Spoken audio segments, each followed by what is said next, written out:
Hello beautiful people, welcome or welcome back to my channel. My name is Oluchi Imono. This channel I talk about cake business. I share tips and strategies on how you can grow your cake business. I'm an international award-winning cake artist that is based in Manchester, the United Kingdom, and you are welcome to my channel just in case you're stopping by for the first time.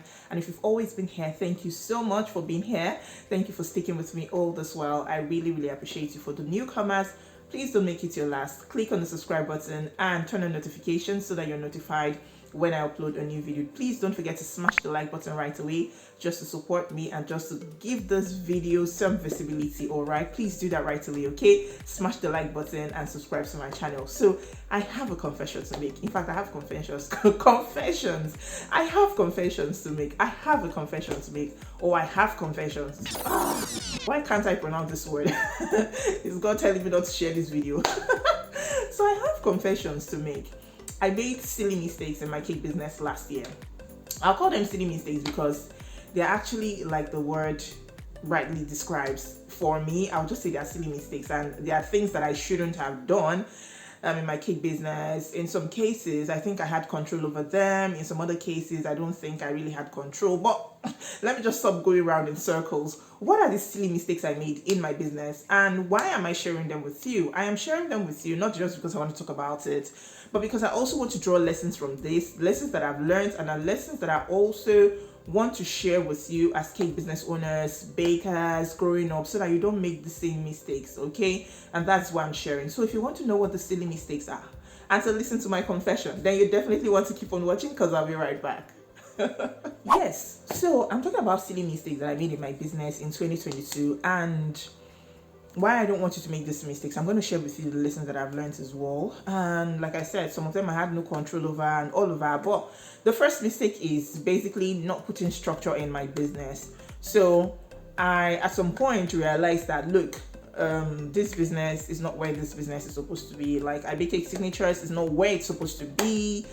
Yes, everything looked good on the outside. Everything looked, beautiful, like all was going well on the outside. Things were going on. It's not like anything happened per se, but I just didn't feel comfortable. And I know that the business should have passed. I just knew that the business should have exceeded where it was at that time with the kind of momentum my business had gained. So I went for a class. That's the backstory to this. So I went for a class and I took some lessons on how to basically rebrand my business, and that included learning how to structure my business. But after learning that class, the one thing I failed to do was to implement. So I had to implement structures, especially when it came to staffing. And let me just close the exposure. So I had to implement when it came to the issue of staffing, and I didn't fully implement to the T. Yes, I implemented the things that I was supposed to do when it came to interviewing and not just taking anybody because, this person is my church member. I know this person from somewhere. This person has been an acquaintance from year back and I can just take them. I feel that they can help me in my business. No, that's not what I'm really talking about. I'm talking about, going down to the nitty-gritty, letting them know, okay, these are the values of the company, this is what we accept, this is what we do not accept, this is what you're supposed to do as a staff of the company, this is what you're not supposed to do. And so because of that, different things were happening at different points. I've shared in one of my videos where I saw a staff of mine. I don't know what she was doing. I don't know what she was measuring. Was this CMC or baking soda or baking powder? I can't remember exactly. Well, basically this person, instead of using a measuring spoon, eyeballed the thing and said, she knew how, and they said they knew the quantity that would serve for that, that thing they were working on. And that is not supposed to be. I had issues. I really had issues that I wouldn't like to talk about here now because they're in the past, they've gone. But that's something you shouldn't do in your business. No matter how little it is, please put some structure in your business. And this is not something you will see on the streets of Instagram or on social media. You will not see it anywhere, I bet you. Look for it, and if you see something that has to do with it, let me know, okay? Even if you see it's going to be generalized, and then you have to do some work to tailor it down to suit your business. So please, put structure in place when it comes to staffing. Don't just say, oh, I know her, I know him, he's my cousin, she's my family member, he's my church member, the elder sister attends the same spa as I do, or the same gym as I do, and I know them from, I can just take him, I can just take her. And then you take them and you begin to have issues along the way. Things begin to go wrong with the baking, things begin to go wrong with the processes, your policies, the communication. A lot of things will go bad, and you will be having headache and mental stress, and this is something you don't want. So that was one thing I failed to do. It was a silly mistake, because I'd already gone ahead, okay, from this class I'd already gone ahead to have this thing, I worked on it. I spent days working on it to draw the structure, draw a handbook, put together a handbook specifically tailored to I Bake Cake signatures and my staff, but I did not implement it. I failed to print this thing out, give it to them. This is what it is here. These are the rules here, and this is what you need to know. So, it was a silly mistake, and I won't do that again. Now, the second silly mistake is taking a last-minute orders. Yes, I was able to do that at some point because I was prepared. So I had to prepare my business to be able to take last-minute orders. I was able to bake ahead, freeze, just have on standby. Not that I was waiting for them, but sometimes if I happen to have some over baking, some excess when I'm baking, I've explained to you how I measure my cake batter and how sometimes I have over instead of under. I prefer to have extra instead of being short. Okay, so I bake. Sometimes I just bake ahead, and then I'm able to, I want a cake, and I'm able to just do one or two things. If it's something I cannot do, I respectfully and politely decline. But on this day, I took a last-minute order, and I had winged this, or I knew I could wing it. It was a last-minute order, and I knew I could wing it. My staff was not around, but I knew I could wing it. So I took this order because of some reasons. Very, very valid reasons. If I share the reasons with you, you know that the reasons are valid. You know that these reasons are valid, but I don't know, somewhere along the line, something went wrong. This cake had been successfully delivered to the venue on the day of the event, and then there was a crash. I've not talked about this before. I don't think I've talked about it before, but it wasn't a pleasant experience at all. It's not a cake that you just say 6-inch cake, 8-inch cake, or 10-inch cake. It was a big cake, and then there was an accident with this cake. And like I said, it wasn't a funny experience after that, and I learned my lesson in a better way. So please beware of last-minute orders.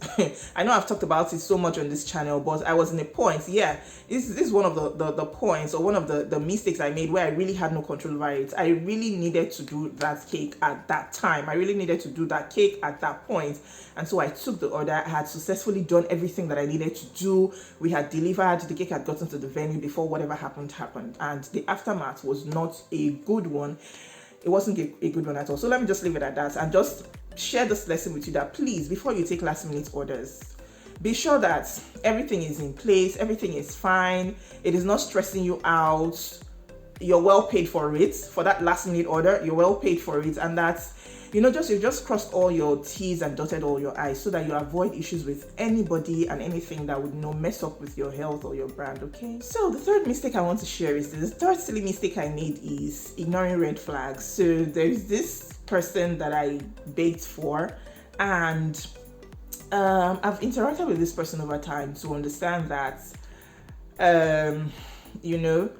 this person needs some kind of, you need some kind of patience when working with this person. You need to not always answer back or talk back or respond in the way this person is talking to you, or this person is messaging you, or whatever.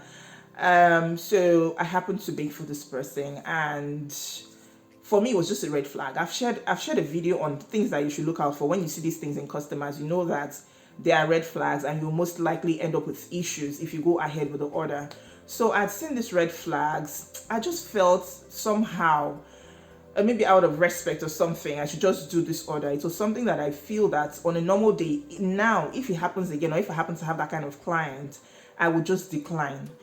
It's something I do it these days. Like, if I can sense like there will be trouble, if I can sense that this person, I can't work with this person, I would just decline the order. It's not something new to me, but for this person, I just felt that, okay, I think I can manage this, I can just do this and all of that. So I took this order, and I can successfully tell you, I don't know if it's successful. And I can tell you that it did not turn out the way it was supposed to turn. Like, it wasn't a nice, beautiful experience.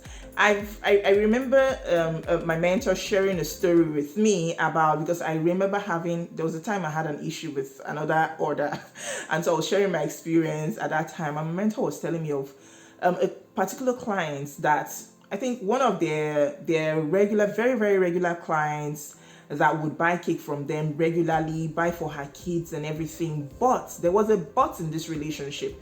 The person would buy, the person would pay, but the person always had a complaint with the cake. Every time they baked, no matter how beautiful, no matter how good these cakes were, the person would always find something to complain about. So my mentor said she had thought about this for a while, and then at some point she decided to sever this relationship. She said she could not do it anymore. I don't really want to go into details because I really cannot, I don't want to share so much.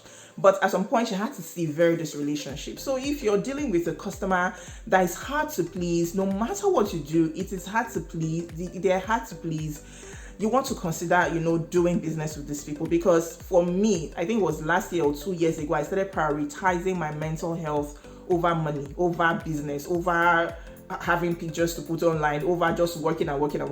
No matter what you're paying me, if it affects my peace of mind, I would rather just let it be, let that order go, and just keep my sanity, and then not have anything disturb me. There's one I can clearly remember now. I may not be able to share, but I did not take that order finally, and I'm glad, super glad that I did not take that order. So one of the mistakes I made last year was just ignoring that red flag and then going ahead to do business with this person. And like I said, it was not an experience that I would want, because, like, how much is worth my peace of mind? How much is worth being respected and being spoken to in a good manner?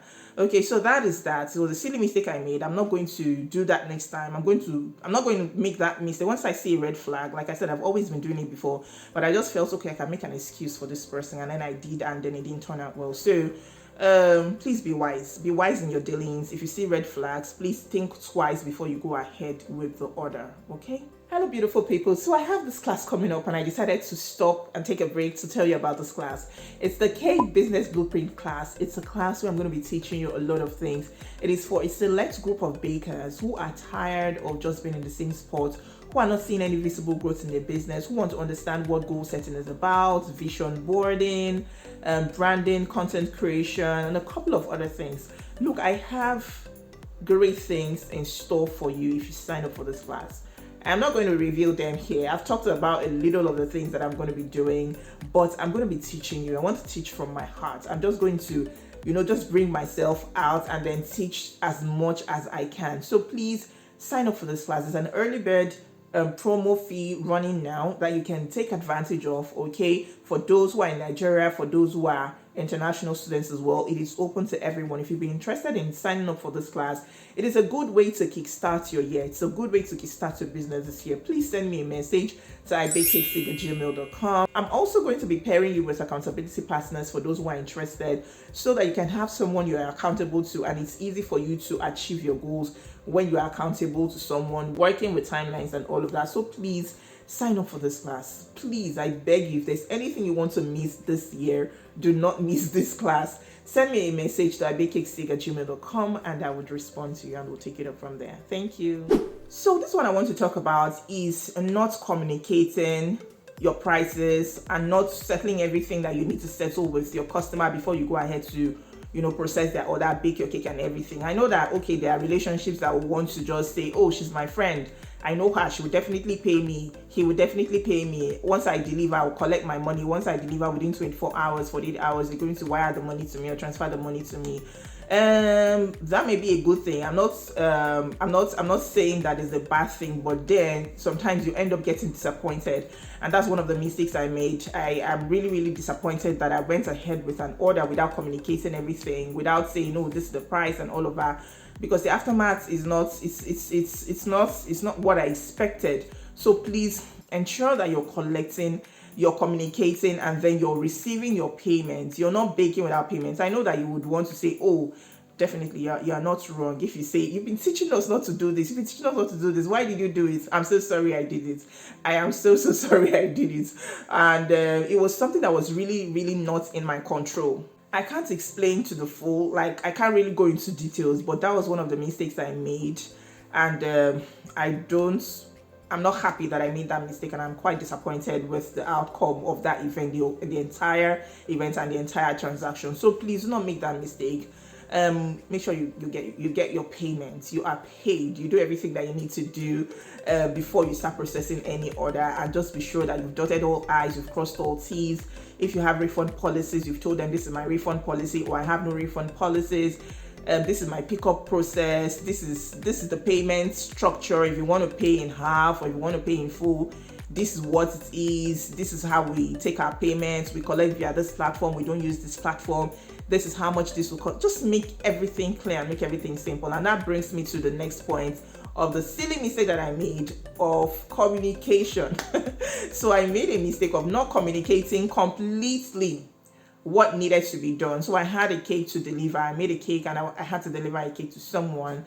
And finally, the long and short is that cake did not get to the person that was supposed to deliver the cake to. So I was supposed to deliver a cake to someone, and I enlisted or got the help of someone else to help me deliver this cake to the person that was supposed to receive the cake. And then along the line, things happened. There was a mix-up somewhere. There was a break in the communication, and this cake ended up not getting to the person I was supposed to get to. I can't really talk about it right now. Like I said, I really can't go into details of all these things because honestly, I can't. But then this cake ended up not getting to the person I was supposed to get to finally, and it was not really I don't know how best to put this, but finally the cake did not arrive at the destination. Okay, so this is something you don't want to do. If you're communicating, if somebody is helping you out, make sure that you're getting all the details. You're getting the phone number of the person you're supposed to deliver to. You're getting the name, the last name. You're getting the name of the recipient. I mean, these are things that I practice and I do in my business that I don't take chances with. But on these few occasions, I have just probably not been dutiful enough to follow through.